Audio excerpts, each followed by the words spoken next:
Attack!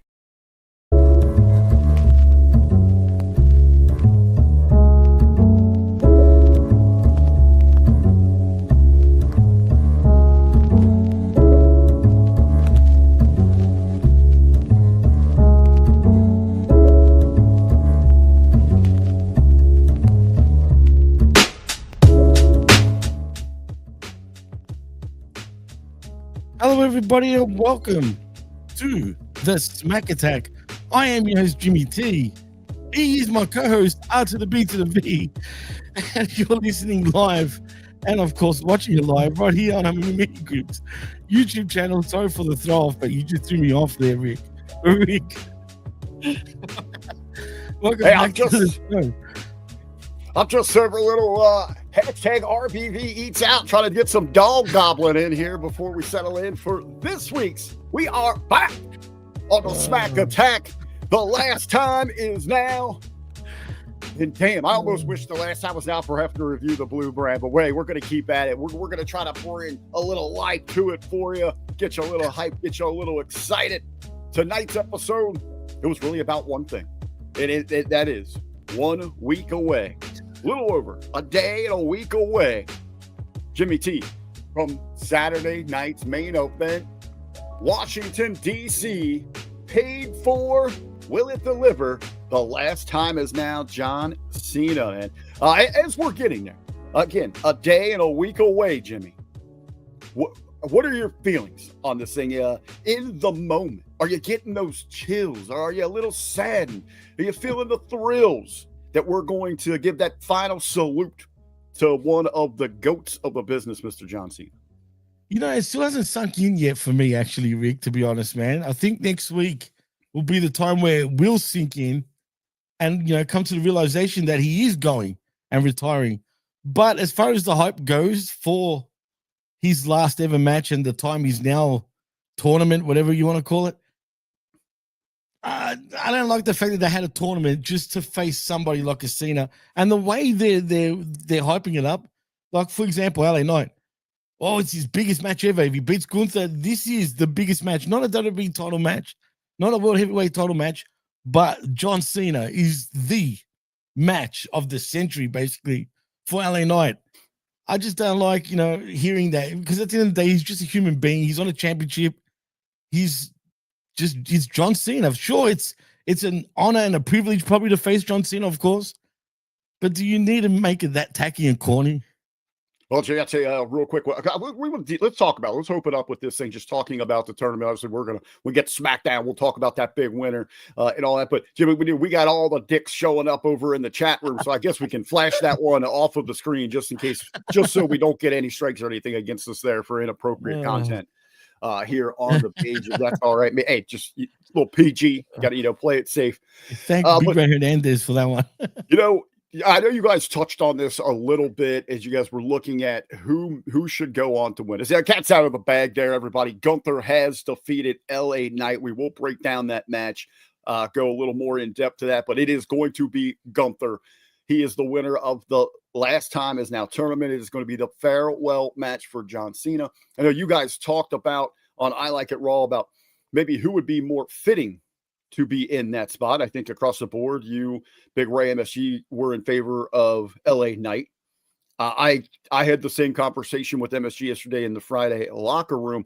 I thought the more upside, who could use this more, as we're win or lose that match, you want to leave the opponent in a better standing, in a better direction. And I thought that LA Knight would have benefited much greater from an opportunity to share that spotlight with John Cena. I'm not really sure, again, in a win or a loss, what this does for Gunther. I know they were heavily playing on the Gunther was the man that retired Goldberg. Now he's going to have this opportunity. Maybe they're going with kind of that legend killer, gimmick for him going forward, and not necessarily where it has to be the same as Randy, where he's seeking these individuals out, but for the long run, Gunther, you'd think, has enough years where maybe, and we see a lot of these stars from that era fading out, that Gunther could be that individual to run off a line of them. Maybe he does get AJ next year or something like that. And then just a thought there. Actually, it makes sense when you think about it because he can also retire, say, Randy Orton. You know, Yeah, the I new mean, legend. that would be a big, Legend. like a big, he's been retiring all these people, all these last Right. matches. Could he do it with Randy Orton, who actually was, dubbed that great legend killer? Makes total sense. I mean, I would run with it. Why not? If you're going to do it with Cena, say, assuming that he does beat Cena, I mean, he should, right? You'd think. Right. If he does do that, then why not actually use that as a gimmick? He's the new legend killer, and he puts them all out to pasture, man. I mean, I would run with it. So with Gunther here, so this, and then with LA Knight, I would have loved to have seen, because even in defeat, I think Gunther has to win this match at Absolutely. Saturday night's main event. But even right now in this last run, what do these wins over Cena really mean? I mean, because he's been put down far more often than he's been victorious. What is the only babyface win as well against AJ Styles? I'm probably another one in there, but I'm just thinking of the losses. Cody beat him when he just miraculously turned back to baby. Brock's put him down. Dom put him down. He's eating pop rocks. True. Shit, I hated that spot, bro. Yeah. So, oh my God. And there's also, that old trope. We were talking about this yesterday in the Friday locker room as well. That old trope. Oh, you got to go out on your back. I think in this day and age, we've lost track of what that really means. Going out on your back was for when you were moving territories, when you were leaving an area to keep going. Right, you don't leave hot. It's not, I know, but it's not necessarily that you have to do that for a retirement, especially someone at the level of a John Cena. This entire final run with him, it should have been a celebration, as Big Ray dubbed it. And I love the way he put that out there. This is a love letter to the fans. So we've given it some forgiveness for how cheesy and over the top it has been at times, because it is just that final pop. That in WWE are the king of the pops now. So it's been that final pop. The heel run was atrocious, a major disappointment. They had no idea what they were doing. We talked about the yesterday. Let me get your thoughts on this, because you got it right there. You're rocking that Hoops jersey. You got that Team USA, right? Is that what you got going on? Who's on the back of that? Number 9, Jordan. It's from the. I love it. Hey, we did not plan this. We did not set this up. But this John Cena farewell tour, the final run. You look at John Cena. 23 years of excellence. There's that number, 23 for Jordan, right? 23 years where he had the Jordan attitude, hustle, loyalty, respect. And you go out there and you outwork every SOB son of a bitch that's going to step into that locker room. And if they're not up to your level, they better get their ass in gear, get up there, or get off the train, because it's rolling through with or without you, because it's about hitting the highest levels, championships all around. That's what Jordan was about, right? Absolutely. That's what Cena represents. Also a comparison here. Jimmy, when was Michael Jordan's last game? 2003, as a matter of fact. You're right. You remember that because but yeah, absolutely. This run here, most people couldn't tell you that because they don't remember that. There's another thing, by the way, pointing out Washington, D.C., Jordan, John Cena, Washington. I just wanted to point it out. Sorry, you made me think. Hey, this farewell tour is exactly comparable to Michael Jordan playing with the Wizards. When we look back and reflect on the greatness of his career, we're not going to remember this at all. And that's how terrible and what not just a letdown, disappointment, but an atrocity that has been orchestrated here by WWE and their creative team. Well, I agree 100%, man. And I can't help but think, like you just brought up, the fact that they screwed up the whole heel turn already for half a year has already just screwed up his whole stigma and aura going into this match, in my opinion. I spin this on Monday in a Monday locker room. What's been worse? What's been worse? The heel turn that we've got, or this post baby run that we've got from SummerSlam till now? They've both been bad. I think this is worse because I agree. I agree with you. This is terrible. And then, like you said, just the tournament, the arbitration. Oh, someone's going to earn it. It's not going to be hand chosen. Where's the fire? Where's the energy? I would have wanted something personal, some heat. Instead of just working your way to have this moment here. And then, we also learn on SmackDown. We'll talk about it here because it's not really important for the review. the theme of the show, which we've known, because Cena got his start. Kurt Angle, asking if anybody's got ruthless aggression. Yeah. And Cena answers it. So he wanted to give that sort of platform, that opportunity. So the undercard on this thing is going to be exhibition matches, whatever the hell that is in professional wrestling, with the red and blue stars with the NXT stars. Well, the reason that the Cena's moment stood out like that is because Cena was the only one that got that opportunity. It wasn't a full night of SmackDown, a Kurt Angle wrestling development talents or other things, so It's not like it was one spotlight on somebody to step up. That's what we should have had on this undercard. Now we're just going to have just moveset BS, but we do learn that the winner of tomorrow night's Deadline NXT Championship bout between Ricky Saints and Obafemi is going to be taking on Cody Rhodes at Saturday night's main event. And also, Bayley is bringing up booty, taking on the Surfer Cutie, Mr. and Mrs. Sol Ruka.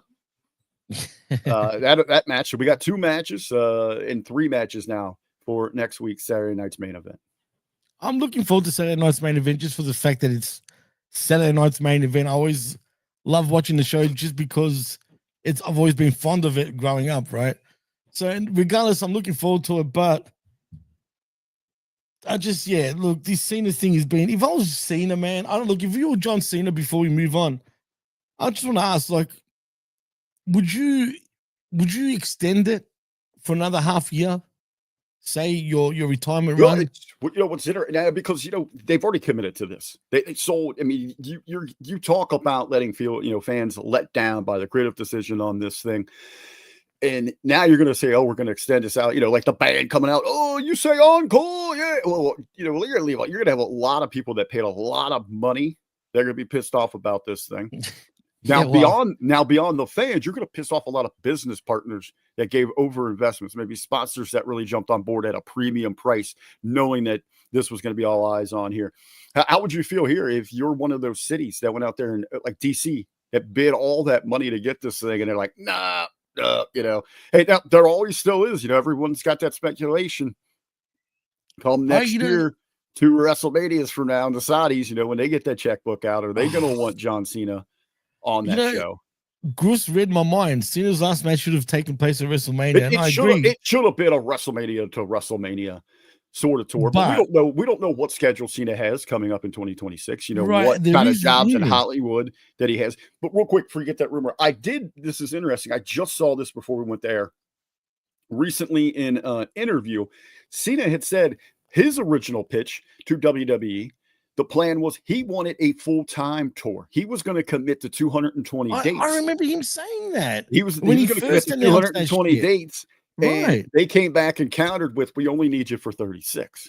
You're kidding. So wait a minute. You're telling me, because I remember when he first announced his retirement tour thing, right, at the very start, he said he was going to be here every night pretty much full-time.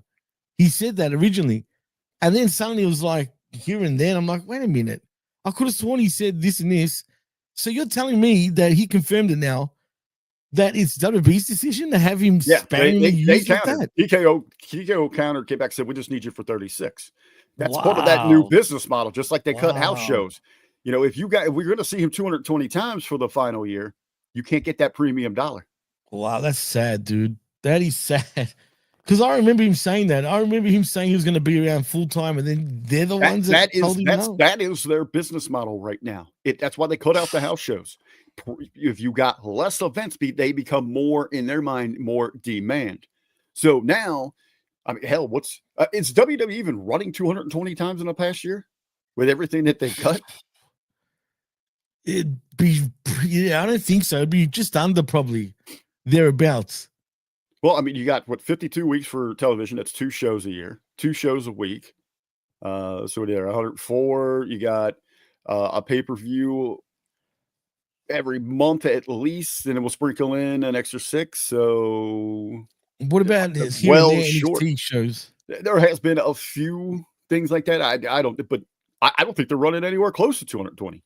You don't think so? Okay, I think it would be just under 200. They were doing a few house shows now towards the end of the year. Yeah, but like you said, they're saving that for international and big markets, really, only when it comes to those house shows. Like MSG always gets a house show, for example, a big one at that, usually. Right. I'm But they're assuming, nowhere your near Chicago's, what they LA's. were even running right before the pandemic. Right. Oh, no, absolutely not. Or You're under right. Vince, Absolutely.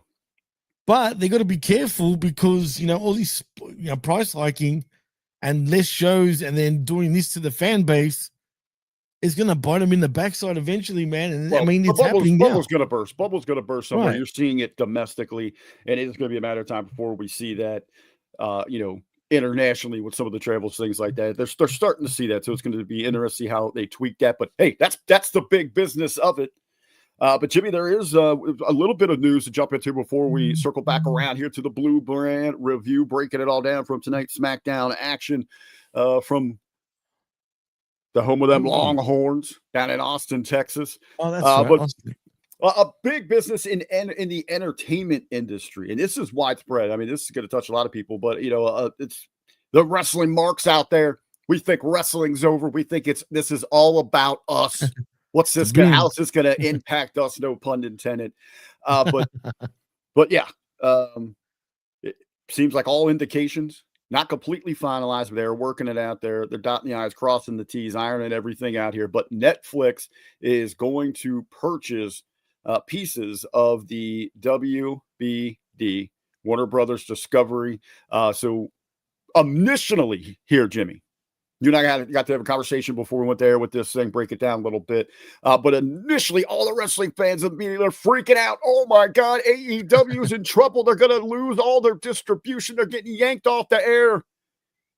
That's not exactly the case here, Jimmy. No, they're not going to get yanked off the air. They do have to honor contracts, peeps. So they still got time. Even the logistics of it, let's break down here. It's Netflix isn't buying the network. Right. They're not TNT, not TBS, however CNN. they've done right. CNN as well. There's a lot of other TNT Sports and all that. Basically, it's like they're calling it some sort of global group when it comes to those cable networks. But what they did get is HBO Max. And I think that is going to affect AEW. So you might as well kiss that goodbye, especially if you wanted to pay $10 cheaper for their pay-per-views. I'm assuming for now they still do have to honor that contract, though, right, Rick? Well, yeah, they're going to have that. But anyway, so what Netflix is buying here, they're not buying the networks like TBS, TNT, CNN. Those are all going to spin off in a company called Discovery Global. That's it. Netflix is acquiring Warner Brothers Studio, the assets, and HBO Max streaming services is part of the major deal. Everything included with taking over the debt that the company already has. This is like $82 billion. That's huge, dude. $1 billion. And wrestling fans think anywhere in there, like one of the first things that comes to mind is what the hell either, TKO, and especially little AEW is doing. But they've got their deal in place. Now, it is interesting with the distribution with HBO Max. That could go away. They could lose that part of their deal, which they would either have to revert back to their previous pay-per-view platform here or find somebody else. But you got to believe, I don't know. Sometimes with these deals with Tony, he seems to drag his feet. He doesn't know how to negotiate these things, get his foot in the door. Like, why is Ring of Honor still sitting around without a deal? We have a major announcement this week. I know the news kind of broke when you guys were recording I Like It Raw. I don't know if you got to really talk about it, but TNA, Total Nonstop Action Wrestling, going to AMC starting in January. They got almost damn near 4 times what they were asking for in their distribution rights. $30 million for the program. That's crazy, man. That's great numbers for a company like TNA. That is huge. But you think somebody with like the pull, the insides of a Tony Khan, why isn't he getting his? And even the Dynamite and Collision deals were like up to like the final minute. We had no idea what was going on with them. It's true. It was literally a final minute deal when it comes to the current deal right now. Maybe because he's just an awkward dude, man. Or no, I think. But here's the problem with it. Is he naive about it? Even? No. He's a total mark. That's what it is. He thinks that wrestling is this is a vanity project for the billionaire boy wonder. There, he's perfectly fine. Just going about just the wrestling business. He thinks it's over. He thinks that's what's eventually going to grow on its own. We don't see any real media marketing departments. They don't even have a real business structure What inside of marketing AEW. department? I don't think they've got a marketing department. Tony Khan is marketing. That is your I actually saw somebody in a chat in the other IWC groups there was like, oh, Tony Khan is such a great promoter. He should just get a booker. I said, what? Are you got the same dealer as Tony Khan? What are you getting high on, brother? Because but he does all these. Oh, great. He does wrestling podcasts and maybe goes breaks it through for a little bit of other sports. No, that's not a promoter. If he's an actual promoter, he's getting blockbuster deals for distribution. He didn't have to downgrade to 4,000 seat arenas. He'd still be in the big boy levels, the 30, 100%. The 20,000, you know what's even crazier, Rick? seaters. And you know what's even more crazy? He's a numbers guy. So he should know these things. Do you know what I mean? He should understand all this shit, which is even more bizarre to me. So it's obvious it's not there. And you look at the other side of it with WWE and even TNA Wrestling. They went to a business-minded individual to run that company. And this week, Nick Khan's out making the rounds. He was on Cormier's podcast. He was on Pat McAfee. Listen to him talk, man. I love his interviews, man. His style, just the way his energy, the way he carries himself. Like, damn, this guy, like, I don't know if this is like a business guy, an agent, or like a boss in the mafia. That's good. That's a good. If you look at who's running WWE right now, it is top level, absolute sharks and super agents from Khan to Shapiro to Ari. Those guys are out there getting deals done. Dude, we sit here and talk about this creative all day in this, and and how bad that is. And look what those guys are still doing. These guys are like the greatest salesmen that have ever existed because they're selling this bag of shit that's WWE creative. It's gangbusters. They're recording record profits here. Yeah, I mean, how's that even possible? And the thing that really gets to me, do they even care what sort of product they're putting out there? Do you think they give a shit deep down? They probably don't. As long as the money keeps rolling in, that's all they care about. And I truly believe in their model. They know this. And again, I've regularly said this, and at first, people immediately like, oh my God, RBV, what the hell you talk about? Crazy, or you call me an idiot with it. TKO is not in the wrestling business. Hell no. It just happens to be a product that they are using. It's a catalyst. They have a blueprint, a business blueprint built for success. That works for WWE, that works for UFC, that works for the bull riding, and now it's going to work for the Zuffa boxing organization that they're putting together. Now, they are building up. And they know at some point in every industry, with every product, you're going to hit a ceiling. You're going to bust your boom. And at that point, they know, hey, Saudi, can we get that $50 billion? We'll give you WWE and UFC. They're definitely going to buy it.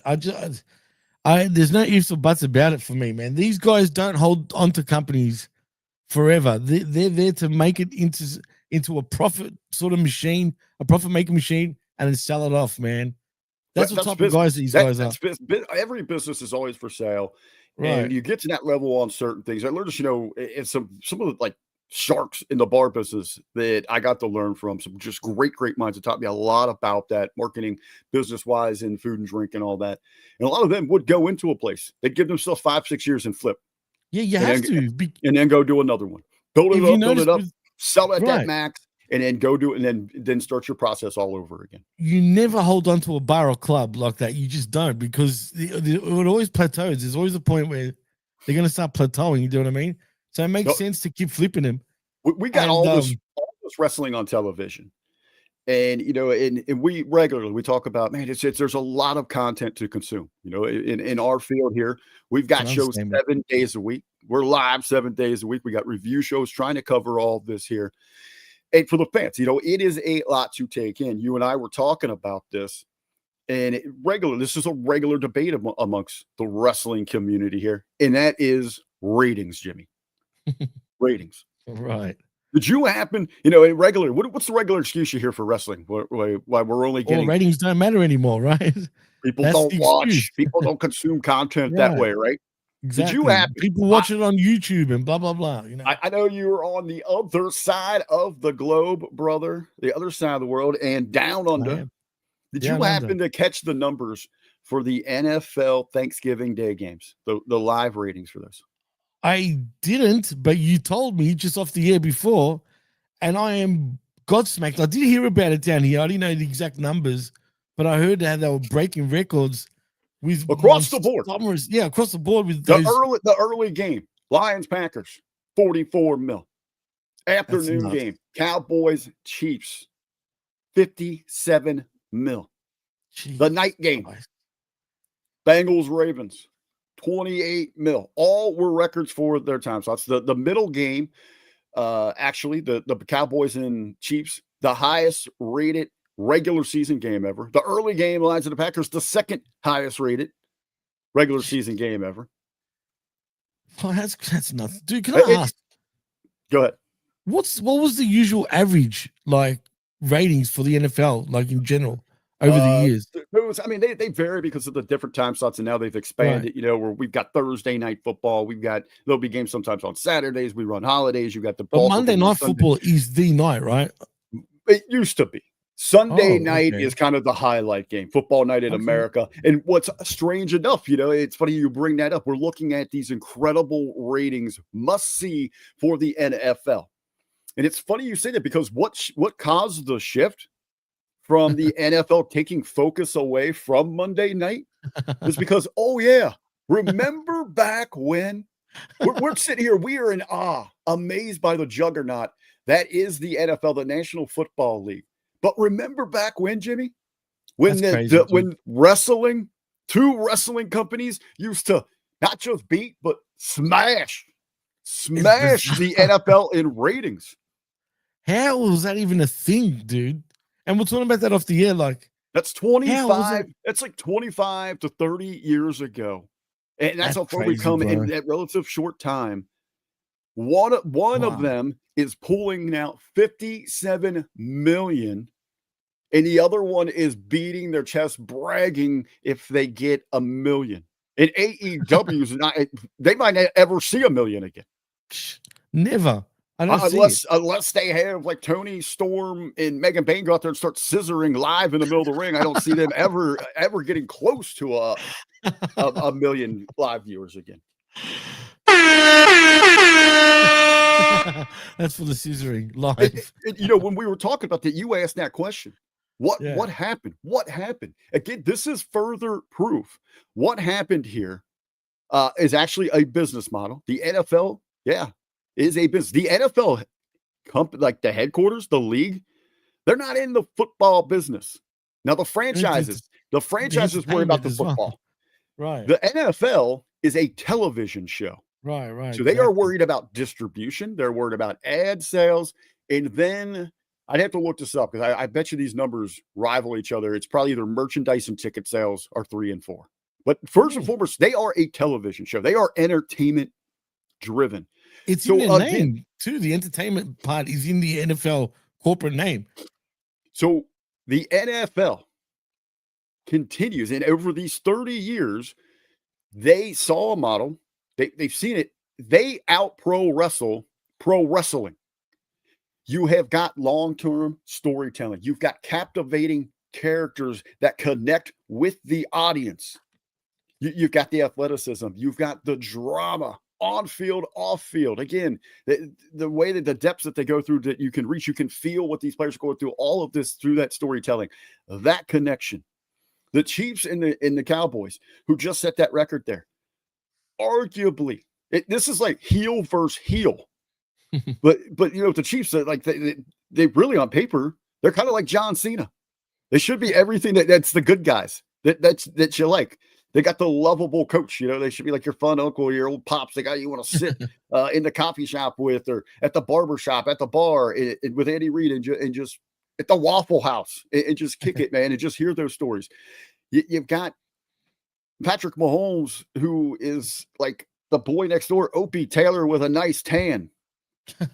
His best friend, Travis Kelsey, dating the girl next door. Not just the American sweetheart, the world's sweetheart. Right. You're right. They're kind of like John Cena, but, they do everything right, but we love to hate on them. Right. The Cowboys, America's team, but they kind of got America's team that suck all the time now. Like, what's going on? Even when they're bad, it's almost like when they're worse, they're a better draw because people love to watch them lose. Right, and exactly. Then you take all of that with the teams, and then you throw in that element. A lot of fans with the going down that rabbit hole, the conspiracy. Oh, he's the work in. That's what I hear all the time, dude, these days. All right, he's banging on the door. He's banging on the door. Let him in. Oh shit! Is that? And will we bringing the vet in for real? Let's bring him in. All right, I'll let him in. Now I'm surprised. I'm shocked. Let him in. Let him in. But yeah, so that's what you get there, and they have just taken that momentum, rolled with it. You and I were joking, even Major League Baseball, when they needed to be saved after the strike and the wheels fell off and attendance, everybody was done, was jumping ship. What'd they do? They went the pro wrestling route. They turned to a bunch of roided up freaks that could just start jacking the ball from city to city, dropping home runs everywhere. They didn't even care. They just had the steroids sitting out. Right? It was, really. You know what I mean? Mark McGuire, remember him? Sammy Sosa, you know what I mean? All these roided up, jacked up. Oh, sorry about that. All these roided up, jacked up baseball players were literally a world. In all this time, professional sports started becoming pro wrestling. And what do we hear in pro wrestling? Oh, we need sports. We need a more sports oriented presentation. And people are going to come here for move sets and rope work. Wrong. Wrong. Now, I'm sure Vet's going to come in here and tell me exactly why I'm wrong. Oh, no, I think you'll agree with this. And I'm looking forward to this. I'm just telling him in the chat, Vet, if you hear me, it's the link. Oh, there he is. Fuck, that was quick. Dude, he's there. He is. The Vet is on it, baby. I hear you trying to mock a sports-based presentation, RBV. I am, brother. Hey, if the sports leagues are leaning more sports entertainment, and with these numbers, they're smashing everybody and smashing wrestling. Where's the disconnect? Where did we lose our way, Vet? Well, I think you're looking at a case of if it ain't broke, don't fix it. And they're fixing something that isn't broke right now, and we haven't seen the ramifications yet. Like, we haven't seen, it's becoming, in the past, I want to say 5 years for sure. Ever since the big, that thing 5 years ago. Wait a minute. We've seen that thing. Yeah, we've seen humanity become precipitously dumber. Now, you can draw your own conclusions about why that is, but I think we can all agree we're seeing more shoddy workmanship. We're seeing, worse attitudes. Basically, we can all see through the work now in the NFL. We had it way back then. We should have known with the tuck rule, all these other bullshit things that had happened many, many years ago that we just chalked it up to, oh yeah, that's just, whatever it's, it's sports. That's sports, man. It just, sometimes that's the way the cookie crumbles. Yeah. It's so now it's just getting too blatant and people can't ignore it anymore. So by trying to manufacture the work even more and just shove it down our throats, in our faces, like, yeah, this is all phony and you idiots are buying into it. Like, eventually there could be a drop off, but it's only now becoming, in the past couple of years, so obvious that people are really starting to get turned off by it. I think the reason why sports is taking a longer time to sort of like dip in popularity is because the gambling industry has got so many people. And if you can, if it's a work, and if you could see that it's a work, you could stand to make a lot of money with or without inside information, because you could start to see the patterns, So, because fantasy sports leagues, gambling, all this stuff is more integrated than ever before. You're not going to get that with wrestling. Yeah, there's sites that let you pick like little fun stuff for Royal Rumbles and, shit like that. And if you actually spend any money on that, then I can't help you.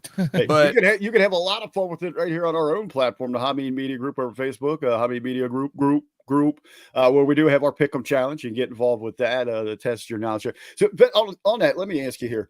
What would be a true breaking point for sports? Because, I mean, we've just in the last couple of months, we've had some major developments, especially with the NBA.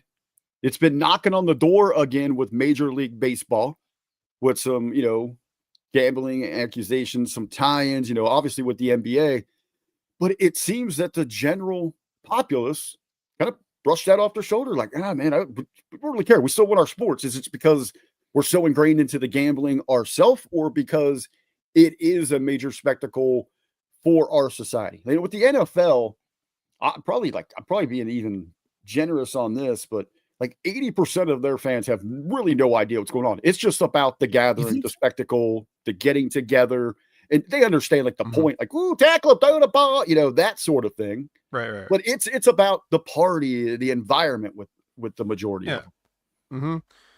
Mm-hmm. It's the breaking point. I don't know. I think what a lot of what comes down to entertainment as we know it, not just sports, but just, with whether it's movies, whether it's television, all these things, music, everything that we have, it really boils down to there's a segment of the population that is still alive. And when they die off, you're going to have these generations of kids that don't care about this stuff nearly as much. The fact that there even still is terrestrial TV, satellite, cable, things like that is all old people that are just grandfathered in that haven't died yet.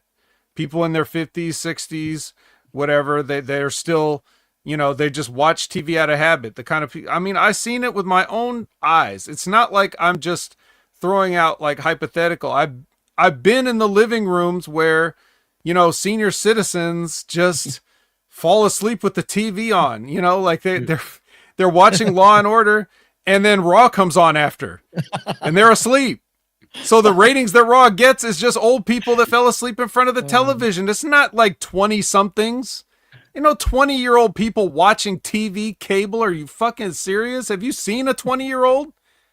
Like they don't know anything about television or cable or anything like that. And they certainly ain't paying for it. It's only if they still live at home and their parents have it that they're seeing it, So that's what you're saying. Like when those people die off, when our parents' generations die off or whatever, and then when we go, that's it. And a lot of us have already cut the cord, like in terms of that, because we're still young enough that we know how to stay with the technology. Like we can be up on the new stuff. We don't get confused because our phones have a swipe on it. We're not like scared and frightened, like it's we're in that good, perfect period where we're old enough to have had to do things the hard way. And we're young enough to appreciate the ease of which we can do some things today.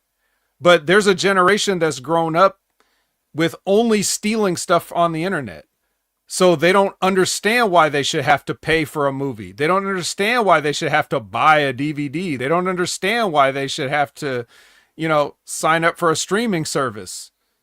They just take whatever they want because the internet has made that possible. And once we have the generation of people that die off that never knew how to do that, or at the very least, we're just like, hey, can you burn me a CD of Led Zeppelin greatest hits, like to their kids, or like once those people are gone, that's when you're gonna see like all the sports numbers dip and everything else.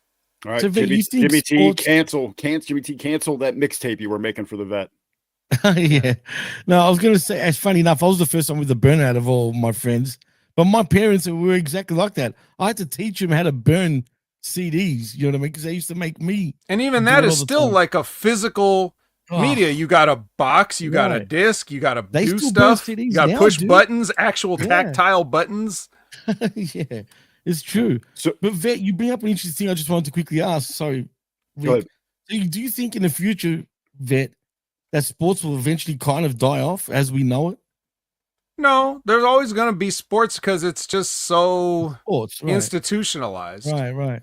But just like everything else, like you're going to see like a decline. I'm just guessing. It's just a prediction. It's not, but it's you're gonna probably see a decline over the next 20 years, and then they'll, just like everybody else, they'll be scrambling to try to get it back, and then other companies that have made their money in what the kids are into now, you'll just see like an NFL team get purchased by TikTok or something, like whatever, like whoever's making the real money off this generation here, right? They'll be the ones that buy this stuff, and they'll think that they can do something with it, and it'll just gradually just it's kind of the way if a perfect example is, because this is the newsworthy thing right now, is Warner Brothers, right? So Warner Brothers, ask your thoughts on that.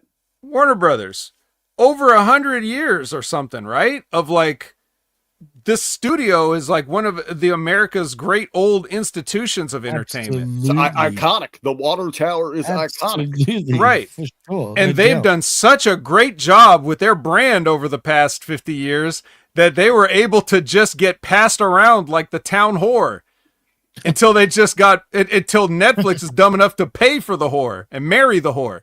You know what I mean? No less. Yeah. So that's basically where we're at now. Like, how can Warner Brothers, with all of the stuff under their umbrella, be like the small half of the merger with Discovery? You got absorbed by the Shark Week channel. Oh no, it's crazy. How did that even happen? With everything from Superman to Bugs Bunny to Harry Potter to Neo from the Matrix to God knows what else that Warner Brothers owns, and they couldn't make no money off of that. So you look at that, and then you could start to see how that might happen to the NFL, the NBA, the MLB for sure. MLB is definitely an old man's sport. Young people don't give a shit about baseball. Rough to watch that. Yeah, so it's like, and baseball's not appreciably different than it was. If anything, the little things that they've added have made things more interesting, but also, they shine a light on stuff. Like, for example, and I'm just going off on a tangent here, so I'll pull it back. But I'm just saying, like, just for example, okay, so now we have the tech, or we have had the tech for like 15 years or something, to have the cameras on the strike zone.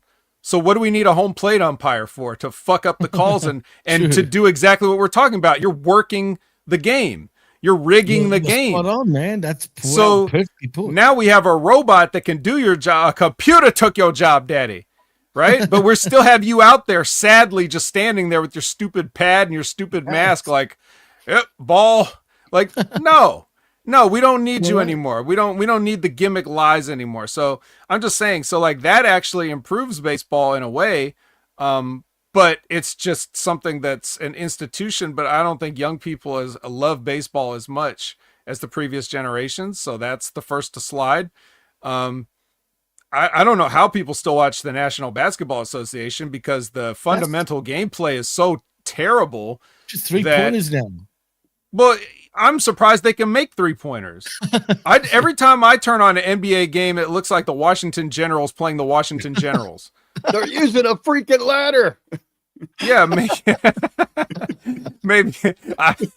Krusty bet on them too, and that's So I just and then NFL is just like, it's Flag City. Like it's raining yellow every time you watch an NFL game, and that's just so boring to me. And I haven't missed any of these sports as I've excised them from my life gradually over the years. And you were a fan too. I was a big fan of all of. I grew up loving sports and loving the game and everything like that, and it just became something that I don't have time for anymore, and I won't make time.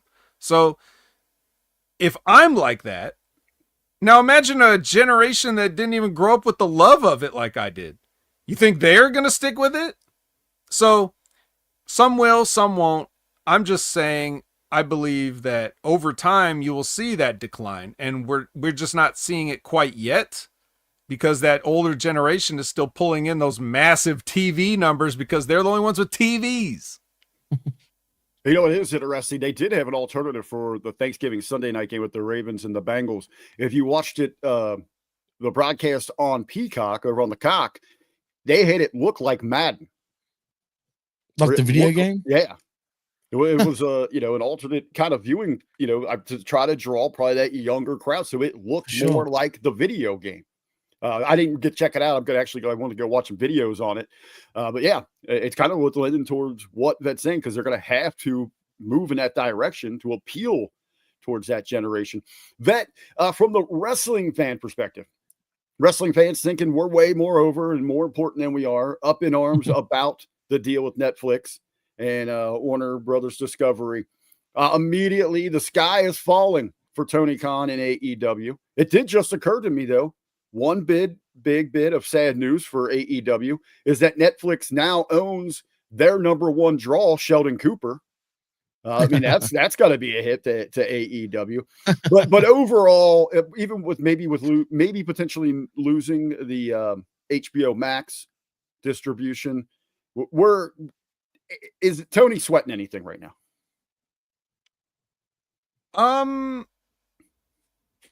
I think he is, because there's a lot that is still unknown.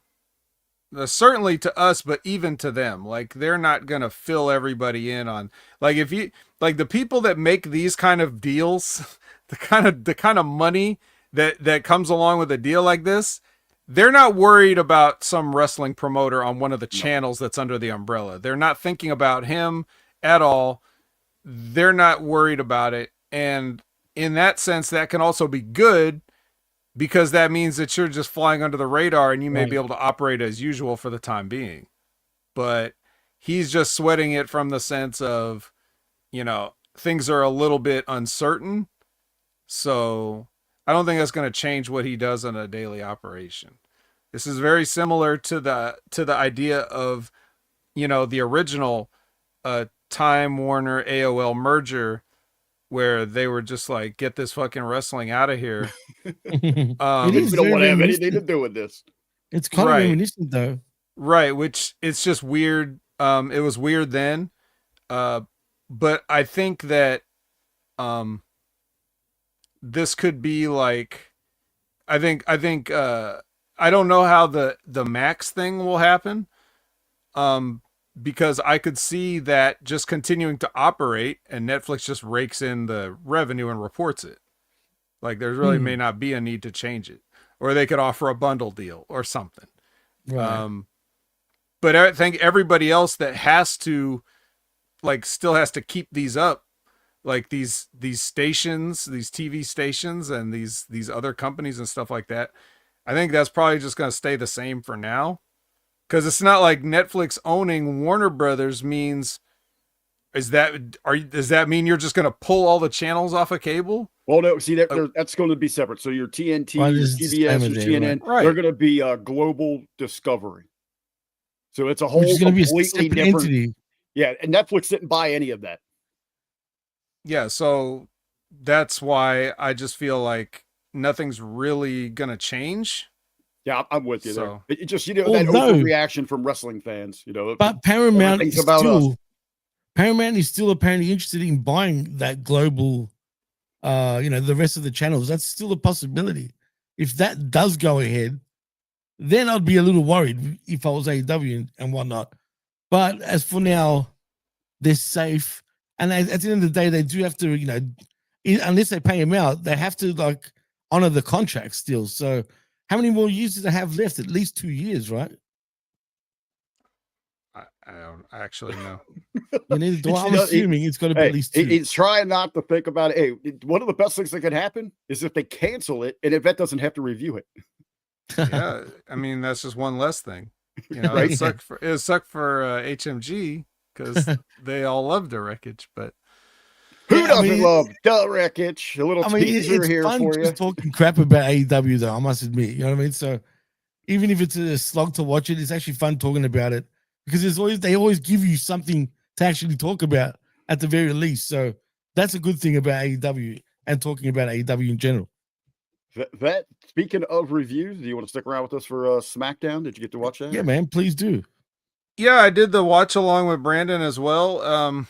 I just, but it's been a long day, so I would say I got about maybe 10, 15 more minutes in me. So if there's anything I can do for you guys while I'm here, just let me know. The big pieces here, we'll lead in with it. That's what I wanted to do anyway. We talked about it at the top of the show in general, not the ring general. We just talked about the Cena retirement and made some comparisons to other things in sports, if we liked it or not. But your thoughts, your feelings here. Gunther is the man to have his hand raised. He will be John Cena's last opponent. A day in a week. Next Saturday night's main event. The last time is now. Gunther, the right call here. Do you like it? What are you expecting from it? It's the right call based on what they've done. If you had all year to plan a John Cena finale and you took into account everything that he wanted to do, I assume that this year would have looked a lot different. But the way they had it, I mean, once you announced this whole tournament bullshit thing and you put the people in there, he was really the only choice. I mean, if you're saying like the person in the tournament that wins this tournament is going to be his last opponent, that was the only person. Who else would there have even been? No, you're right. There was no one else other than Gunther. But do you think, now that you bring that up, do you think it makes LA Knight look bad having that loss to Gunther?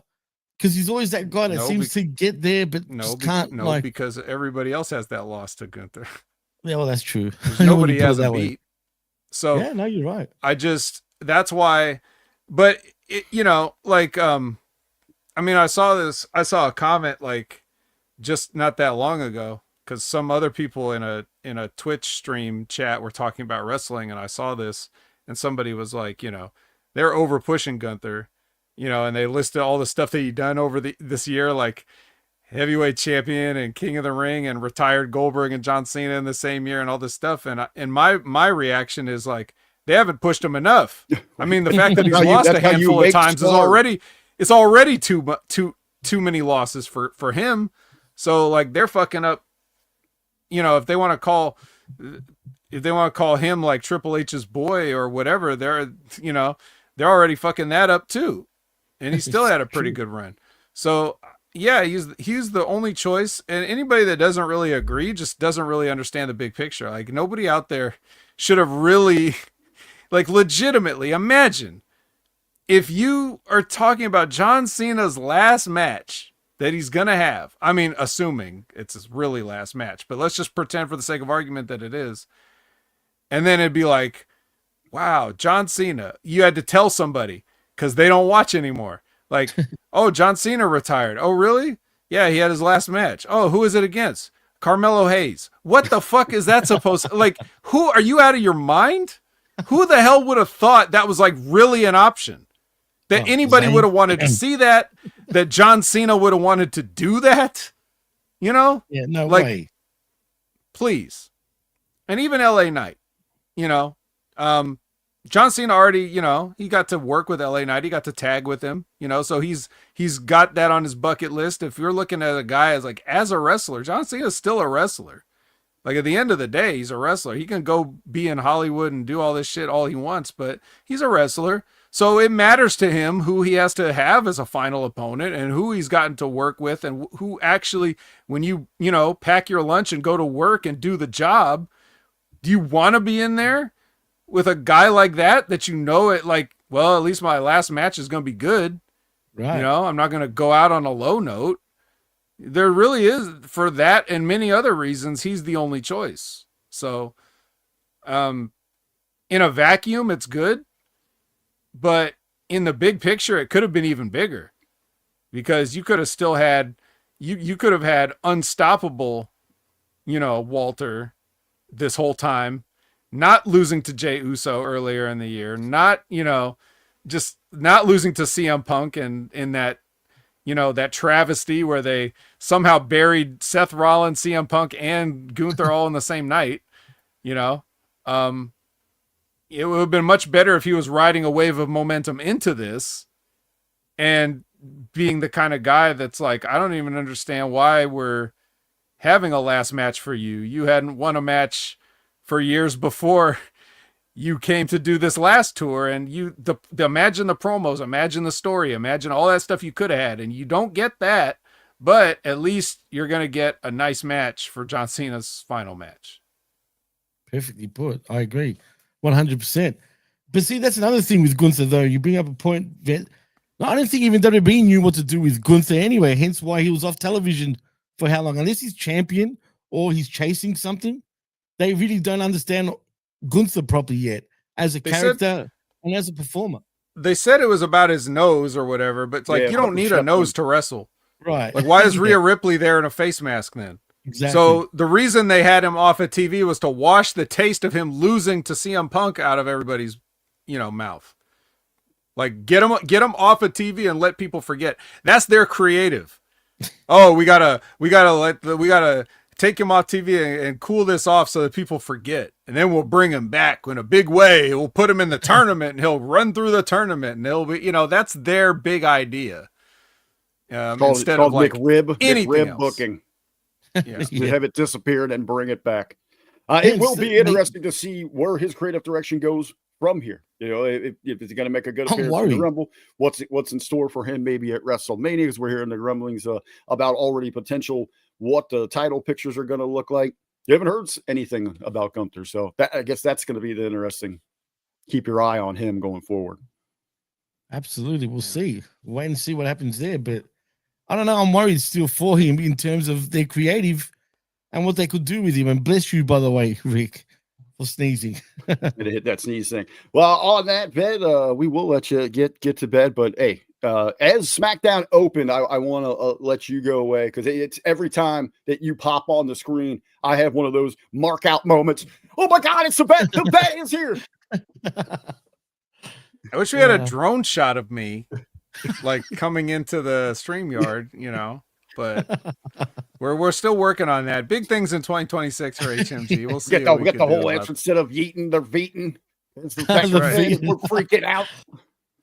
Yeah, and even old and bald and fat and washed and everything, like I would still probably could do the yeet entrance and not get blown up as bad as Jay is. So 100% not.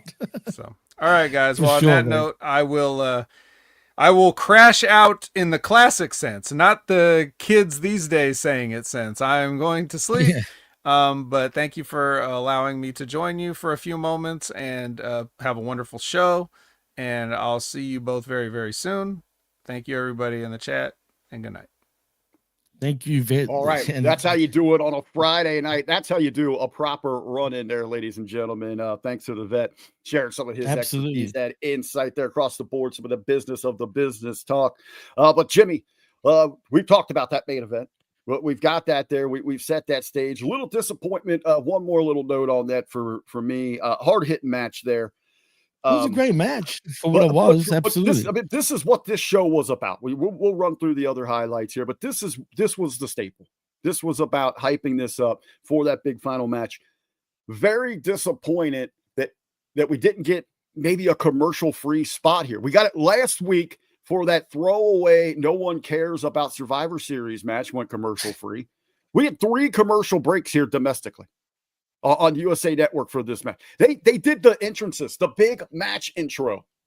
And then it was brilliant too. I liked it the way they did it, especially then within like 10 seconds they went to break. So we're setting the tone for this all-important match. Who's going to get John Cena in a picture-in-picture while you're telling me about anus cream and Jimmy John's hot sub? I don't know what was on there, but anus cream. But whatever. Yeah, I want to get sucked into this one. I went from my lounge here to sit at my desk, front and center, to make sure I'm focused here. Get great notes on this thing, and you're giving me commercial breaks. Hard to keep your interest on it. But again, Gunther going on. He's going to face John Cena. But the rest of the show, let's run it down because we got some other notes. We also learned, as we mentioned earlier here, going along with John Cena's last match, Saturday night's main event. We got the Expedition match is going to be on the undercard. Bayley, big booty Bayley, bringing it in. She's going to be taking on NXT's Sol Ruca. And we also have whoever the NXT champion is next week. We're going to find out tomorrow night at Deadline. Ricky Saints or Obafemi. They're going to be squaring off against Cody Rhodes in a match there on that show. So we got there. Again, so we get the reactions, crazy reactions from Survivor Series opens the show. We get the walkthroughs from everybody. We learned that we are going to get Kairi Sane versus Alexa Bliss is also a big match advertised here for the night. But those walk-ins, they get disrupted. Drew McIntyre, he has showed up at the arena. I guess he assumed his suspension's over. You know, he's ready to come to work after War Games. I assume WWE never suspended him suddenly. Well, we're no, going to pretend that never happened. Heyman went and got special permission, you know, because they were walking on eggshells. He did address that a couple times, though, so they did explain that. But Nick Aldis lets Drew know, hey, man, you're still on suspension here. You're still out of here. Cody's not going to have it. It's on site. You went into his home away from home, his home on wheels, where his wife sleeps, where his kids come to play with it, you know. Cody wants it, so they get Drew out of the arena, but Cody's not done. Instead of just maybe addressing all this right there, he's got to storm to the ring. It's not what you want to talk about. He wants Drew reinstated so he can stomp out that cockroach. Let's stomp him out. So we get this in the open. Cody, we really don't get any resolution to this on this show. Cody calms down later in the show to announce the match with the NXT champion, but him and Aldis really don't discuss this matter anymore from the open. Yeah, it's kind of weird. You know what I do think will happen, though? Whoever he's facing from the NXT side of things, I think McIntyre will actually interfere in the match and cause a major upset on happening, possibly at Saturday night's main event. I could just see it. Now that you say that, I could buy into that. I'd love to see Obafemi come out there. As has to be Oba, though. And Oba, you talk about a moment like when John Cena got an opportunity. I mean, Oba shocked the world. What if he became a dual champion, wins, beats Cody? I don't know if I'd want it to be by crook. And I don't know if you want a moment like that to potentially outshine the Cena. It would outshine. It would absolutely outshine. Gross bringing up a great point that I totally forgotten about here. Right. No, Cody he is. Guy. And I was going to say that. I was going to bring that up, but is that to be really that type of, company, especially today, that's going to do Cody that favor and seeing Starks against Rhodes in a wrestling match, like per se, a friendly wrestling match? Well, yeah. Then again, you're probably right. They don't want to outshine Cena. So that could be the way I think that's the safe bet. They're going to have Starks there. It's, both the guys with the belts there. Proud moment for Tony Khan. Absolutely, as he's going to be watching on. You're probably right. That's the sad part, Rick. It's going to be friggin' Starks that gets the win over Obafemi, which is not realistic. All right, it's bullshit. It's not believable. We got DIY. They're backstage. They're chatting it up. Gargano does mention that the team needs to focus on ruining two divisions because they've got their eye on the United States Championship, and they need to remember they are a tag team. So yeah, they are still focused on ruining two divisions. So why is every tag team vying for this United States Championship, for example? Well, I guess we could tie this all together on this thing. So with the tag division, so all the two-man tag teams are interested in winning a singles belt, while the tag team championships are locked up in a program between two stables of 5. It's ass backwards. It's asinine, because we'll start real quick because it's really not a whole lot happened with it here. So we have My Family Tree has a confrontation with the Wyatt Six. And Solo says they got something that belongs to his family, the tag team titles. He knows they're going to get it back. He believes they're going to get it back. That did pop me a little bit when he dropped that line. So we know of a Freebird rule where they let 3 competitors compete. We've seen that over the years. Are we going to have a 5 guys championships, burgers, and fries rule where any 5 can represent the tag team? Or how are we going to decide this? You're probably right. They probably will do that, actually. As a matter of fact, if there's a free bird rule, why not be a Wyatt rule? Right. So, I mean, we got that going on. We saw that on the show. They got into a brawl, My Family Tree and the Wyatts. I did pop inside of that where sister, that's Abby the Witch. What the hell is her name? What's it called? I know you're talking about, but the little Scottish chick you're talking about. Yeah, whatever the hell her name. She's on blank for some she's reason. on JC Meat and Potatoes back, and he just freaking potatoes her right onto the mat. We do get the showdown there between Eric Rowan and Tala Tonga. So a little bit of that. So we'll see where they're going there. But back to the situation here. So this is really about where Ciampa he wants that opportunity. He's still waiting to get that his shot at the Open Challenge. Again, Gargano letting them know, hey man, when you do get that, you're going to take care of business. But then we're going to refocus on the tag division. That prompts us immediately. We got the little dragon off making his entrance. The little dragon. Yeah. And he is Thank you, this, Kevin. like it's weird. Right. Like they do his entrance and then they run like 3 segments here. They literally run like 12 minutes. So we do have Dragunov. Finally, we get the answer who he's going to be taking on. Carmelo Hayes. I will say the match itself, all the shenanigans, the story around this, I'm not feeling it, not into it. But this match itself, it really gave me some WCW Cruiserweight Division vibes. I can see that. Yeah, absolutely. For sure. I agree with that. And it wasn't a bad match again, right? It had all the spots, your typical Cruiserweight spots. We had the Ciampa run in. Yeah, it was, for whatever reason. It was hard hitting for what these two look like. They're both got amazing physiques. They look comparable in size where it's going to be a competitive match. High impact, big spots.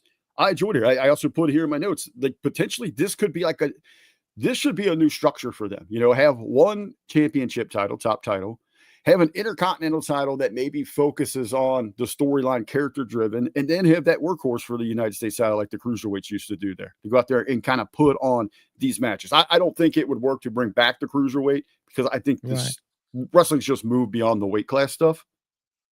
But yeah, I did like the match right up to the point where you're just waiting for Ciampa to come in and ruin this thing. Why though? What's the motive? So Dragunov can face him? What? And I think that's what it is. He wants to be the one to defeat him. So anyone else that's getting these opportunities, he's going to come steal that from.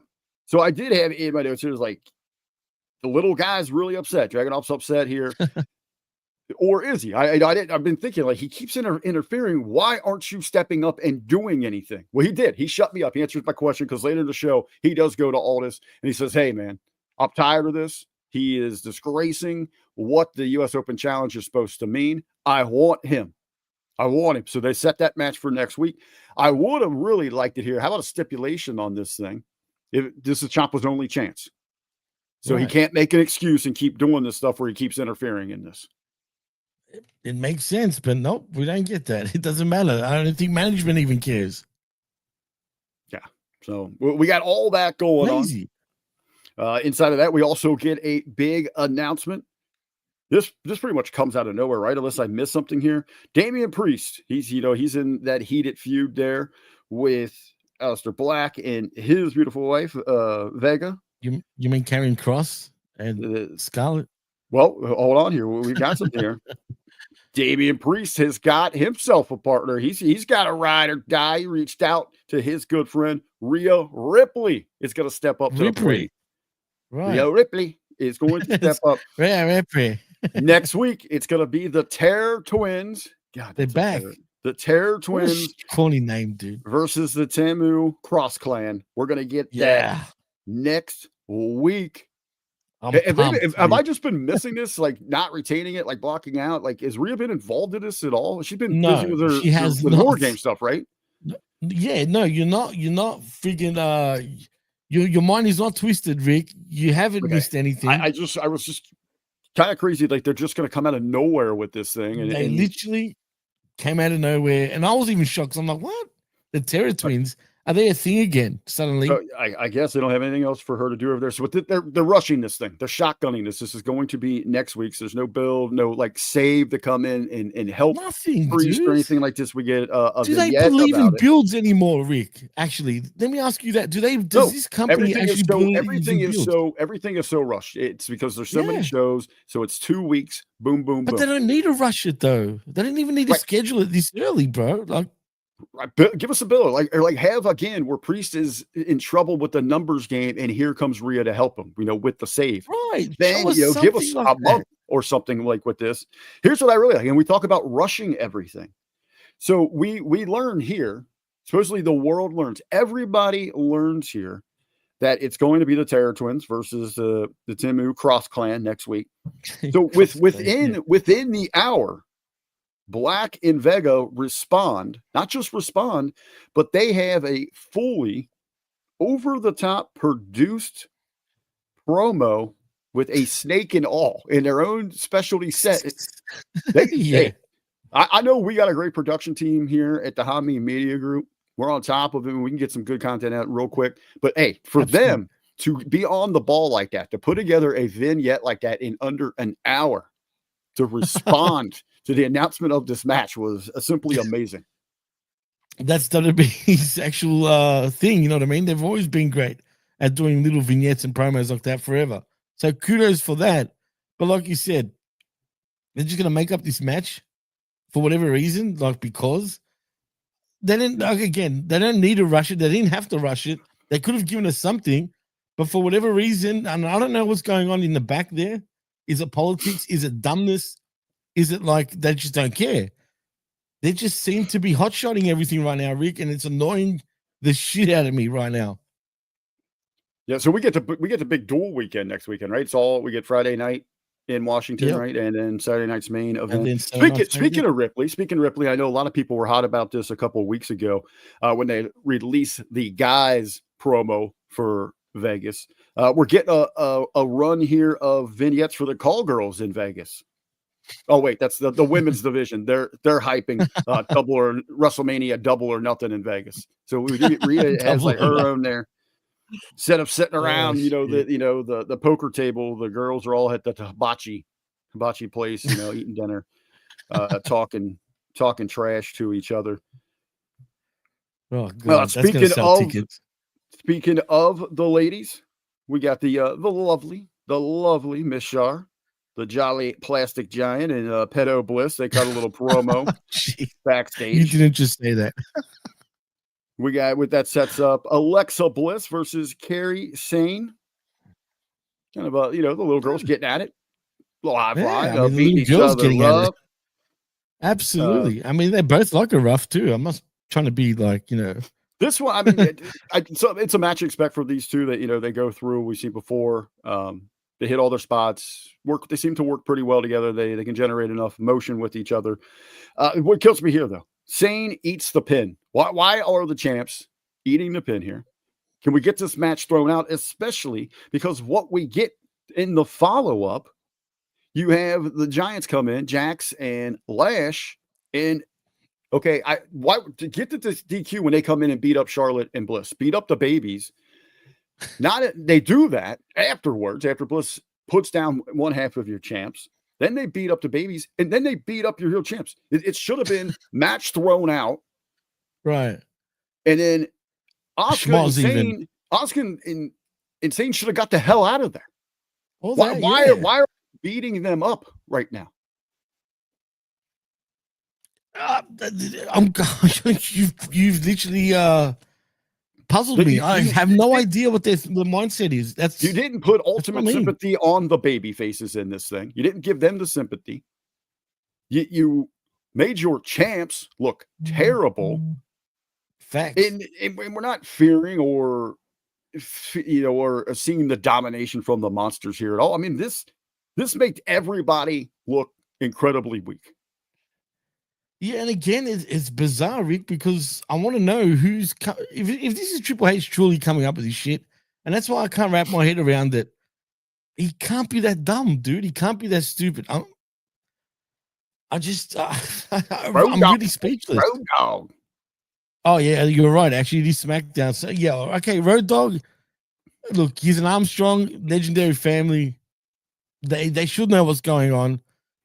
But again, I wouldn't put it past Road Dogg for fucking this up either. So I don't know, man. It's just they need to do something. For the love of God, can we get the women to stop hugging? They don't all have to be best friends. I mean, we got the monsters in there. Lash and Jax are hugging after they squash everybody. The girls, that's the excuse that Road Dogg or Triple H would actually say, they're females. Well, furthermore, we got more women's action here on this show. There's more going on here. And I'm just going to go exactly what I wrote here in my notes when we have the champ, Jade Cargill, not defending. She's just taking on Alba Fire. Just runs her over. No, well, not essentially. So here's what we have going on in this thing. So here's what I wrote.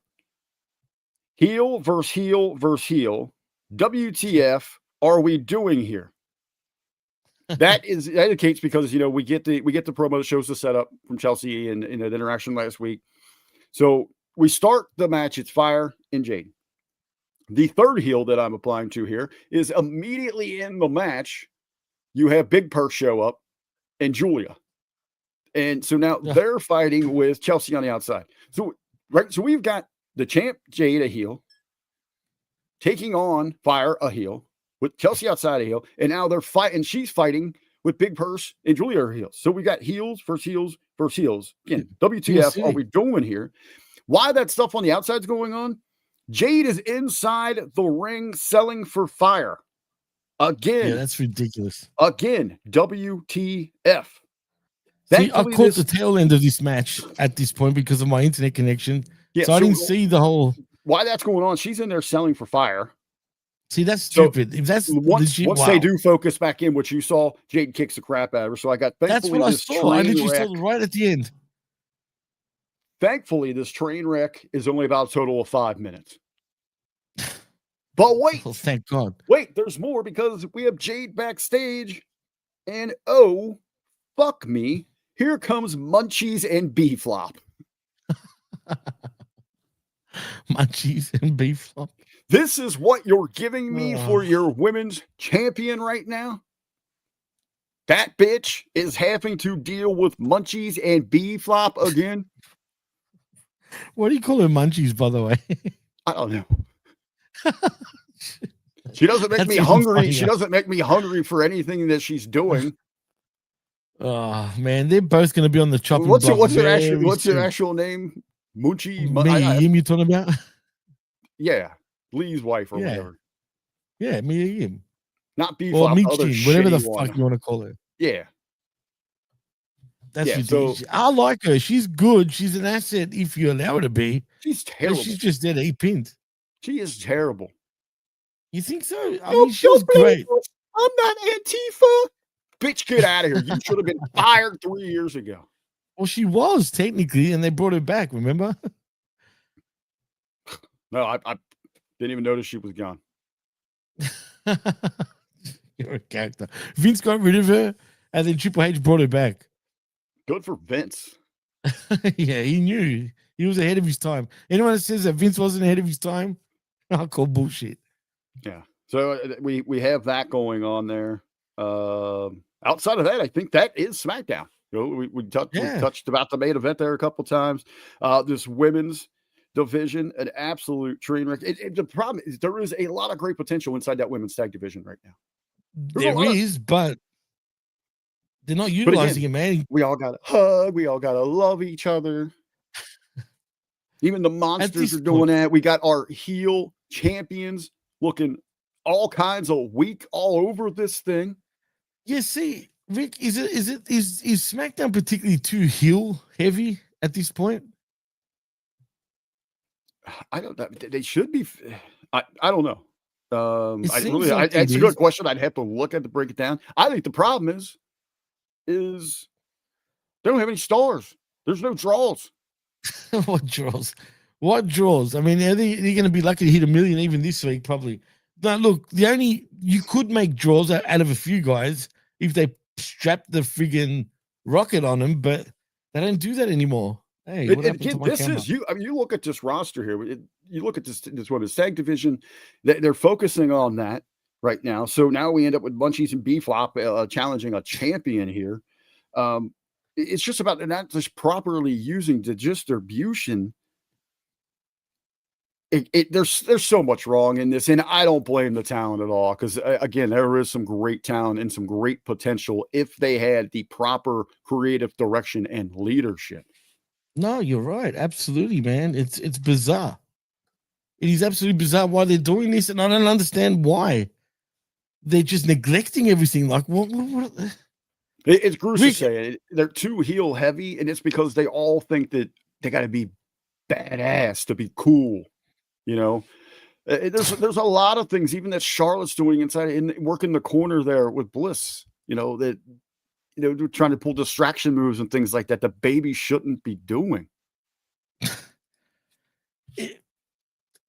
Is it become such a mess right now, especially on the SmackDown side of things?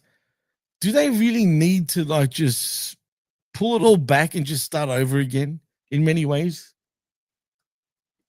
What do you, I mean, like, how do you fix this? Yeah, they're starting over. They're thinking, hey, you know what? Let's go back to when it was 3 hours. That'll fix it. Jesus Christ. That is going to be an issue. If they're going to continue being like this, hour one sucks, hour 2 sucks. Hour 3 is the charm. We're going to hit it out of the park with that extra hour. Man, oh man, they should. If they do that shit, God help it, which they are going to do it, but they need to just they need a reset, dude. They need to just start from scratch. I actually was thinking about this during the show here.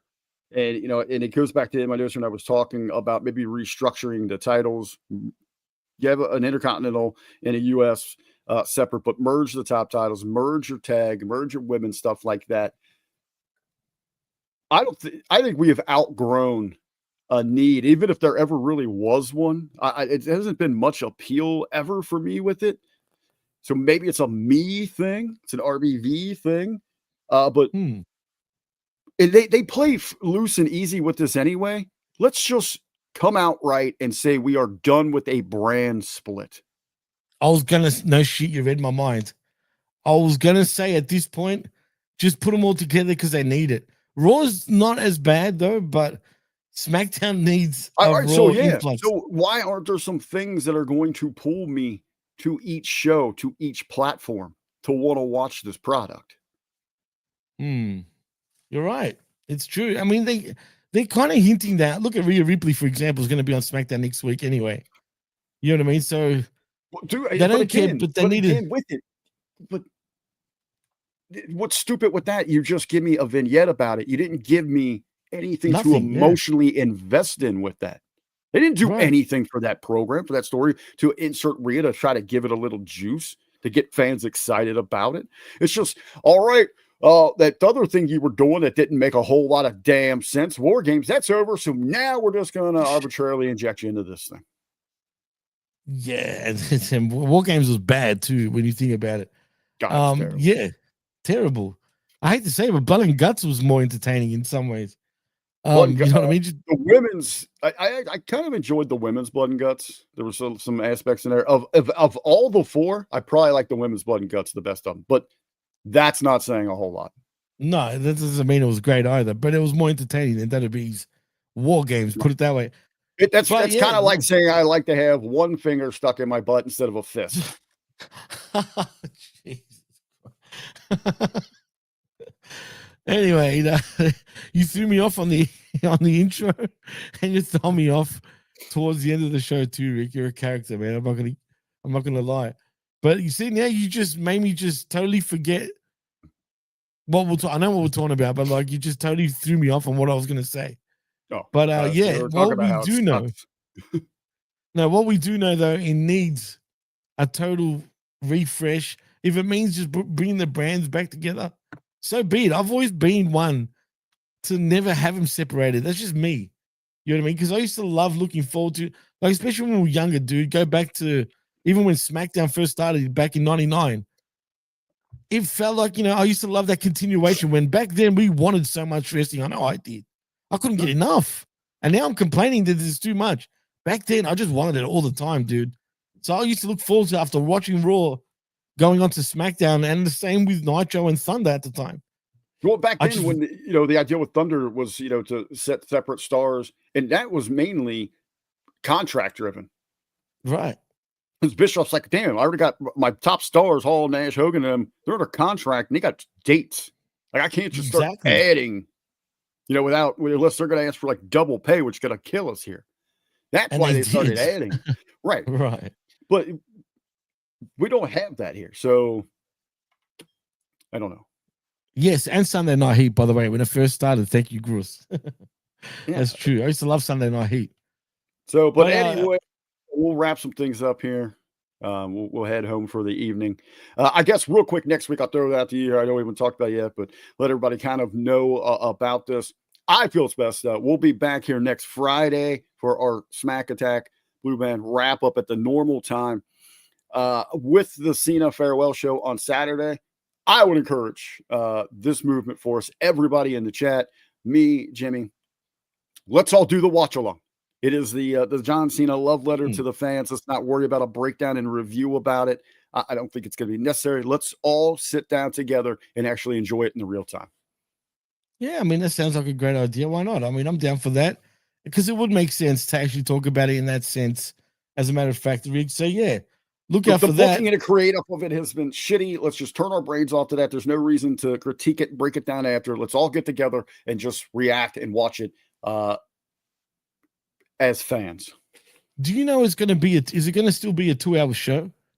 They don't have they have no restrictions with it. I'm guessing it's going to go about 2.5 if they want, because it is Saturday night's main event, but it's on the cock. It's on the cock, exactly. Speaking of, shout out to Big Ray, by the way, once again. He's still at work, man, the poor bloke. But anyway, yeah, I think that pretty much sums it up, man. So tune in next week, not only for the Smack Attack, of course, but for that Saturday night's main event. Give me that cock back here for a minute. Give me that cock. I want that cock. Whip that thing back out real quick. That's disgusting, though. Who the friggin' hell made this shit? That's how I feel watching SmackDown. Jesus. Speaking of, I just want to say RIP to Larry Legend. I'm talking about Larry Brooks, aka Larry Punk, whatever you want to call him. I didn't realize he was they only had him for 10 years, so that sucks. But still, I'm sure time for a dog, dude. Yeah, well, my dog lasted 15 years, man, and he passed away earlier in the year, which sucks. Believe me, but no, he was a rescue dog, so good on him. And put it this way, he lived a lavish life, I'm sure. So, you know what I mean? But yeah, RIP to Larry. And I guess that sums it up, though, Rick. So in saying that, tell them where to find you, and if there's anything else you're doing, let everybody know. Just over here, man. Getting ready to go watch the Hub. Oh, you're a character, man. Oh shit! So no, you're not going to promote RBV Eats. No, Well, you can me at BWC Network on the Twitter or the X, whatever you want to call it. Also, like and subscribe. I'm going to take that dick off just quietly. Right here at Hamin Media Group's YouTube channel. Please keep sharing, keep liking. Tell everybody about all of us here at Hamin Media Group. We're very much appreciated. Also, of course, I think that's about it. Check out all our shows, of course. For example, I Like a Raw with me and Big Ray. Of course, you and MSG did the Friday Locker Room just yesterday. And, of course, you even did the Monday Locker Room with yourself and Bin Hamin. Check that out. Also, that wreckage, which will be Sunday mornings with myself, the vet, and now Chabelo Vera Cruz, the professor. So make sure you join us for that show at 11 a.m. Eastern, Sunday mornings. Of course, you'll never be disappointed with that. And I think that's about it, man. So in saying that, thank you for everyone that's joined us tonight in the chat. Rick, thank you once again, of course. And till next time, peace.